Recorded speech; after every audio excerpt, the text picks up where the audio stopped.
gushyushya.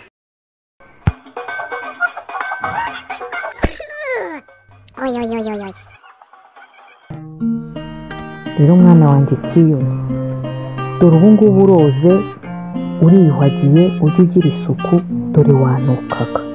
Ni ukuvuga ngo ntuba ugomba kunukira abandi banyeshuri, ukitonda ukajya ujya ku ishuri utarwana, no mu ishuri nturwane, ukaba umwana mwiza.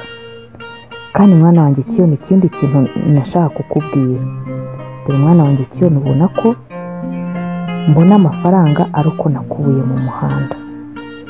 Kiyoni, nashyira amafaranga yanjye hariya ugasanga wayatwaye, kandi aya mafaranga niyo duhahisha, niyo twishyura inzu, tukaguramo n'utundi tuntu dukeneye.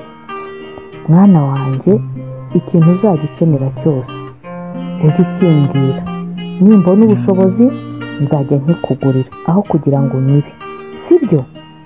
Mwana wanjye rero ukomeze isuku, niwo muco mwiza. Yego rwose mama, ntabwo nzongera kukwiba, nta nubwo nzongera kugira umwanda. Ngiye guhinduka umwana mwiza rwose, rero umwana mwiza. Se mama, mbwira ibi bintu, abana bose bari bazi ko ndi umukire, ngira amafaranga, ninjyaguraga amandazi niyemera, amafaranga ngiye kuzajya nyakurayo, ubu koko ngiye kuyahomba. Kandi ndaza kumbwira Gasamunyiga, dore niwe naguriye igihe kinini, nawe agenda atangiriye iwabo, wari ugezana amafaranga y'iwabo tuyarye, kuko n'iwabo ari n'abakire. Kandi ndaza kumubwira ariwe ujya utangira nawe n'iwabo, turebe ko twari tubona amafaranga yo kurya ku ishuri. None bose waje wose usa neza, noneho barakwemera. Kikawe Gasamunyiga urabivuga ntabyo, kaba agakobwa ahubwo kagiye kuzajya kanahanira amakaye, noneho karahita kanyemera.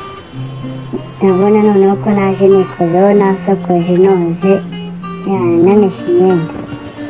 Mva rero Gasamunyiga, ndabona ko iyo mu rugo baramvumbuye, n'ahantu mama yabikaga uduceri naho twarahashize, niho utahiwe. Iwanyura kandi iwanyu muri abakire, ngiye kuzajya ubiga ibiceri bizane turye, dore nanjye narakuguriraga. Nta kibazo, nanjye papa nabimenye ariko yanyumvaga. Aha, ubwo gahunda ni uko imeze, ariko ndashaka ko saa yine bagiye gukina tuza kwinjira muri classe, tugahita tujya kubiga ibiryo tukabirya, kuko ntabwo inzara twagize sangaye tukifite. Umva, twakera uno munsi bamenya hari budukubita. Reka twihute tugereyo kare. Nareba iki wari usaza we, bigira amagambo usaza. Mbasha, menye ko mbashyizeho amaso, ntabwo ngomba kuba akanya na gato. Ibyo mukora byose mujye umenya ko mbareba, rero ko muzongera kwigira abana b'imico mibi aho ngaho. Ko noneho usa neza, n'undi muntu wakubwirije koga. Ubwo rero urumva ko watangiye kunyemera, ngiye kuzagenda mfatira utunote nanahanira ibitabo nyine nk'umuntu wanjye twicarana. Menye ko ugiye nkwiyamye, ndakwiyamye, ese ndi inshuti yawe, nta nubwo ugenda umugaragu wanjye nirwa ngufatira note. Ndabona amasaha yo gukina ageze, kandi musohoke mujye gukina, muze kugaruka iminota yo gukina irangiye, muhite mwinjira ntimuze gutinda hanze. Gasamunyiga, nawe twinjire tugende, dore bose bagiye gukina, tugende tujye kureba biriya biryo batarinjira. Yego sha, vayo tugende kubyiba, n'ubundi dore inzara yari itwiye. Ko Kiyoni na Gasamunyiga binjiye mu ishuri, bagiye gukora iki?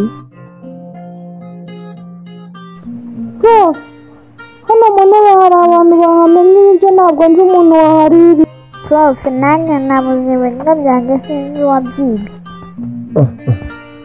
Umuntu ninde waba winjiye mu ishuri ko mwese mwe mwasohotse? Hari umuntu wasigayemo cyangwa winjiyemo muri gukina? Ninde? Nivuge ibihano tutarabyongera, nanga kwivuga tukamuvumbura, turamukubita inkoni nyinshi cyane. Nababonye ni Gasamunyiga na Kiyoni binjiye mu ishuri turi gukina. Muze imbere mwihuta, ngiye kubakubita inkoni mu bitugu mwakuyemo amashati, ngiye kubakubita ingeso yo kwibona umunsi murayicikaho.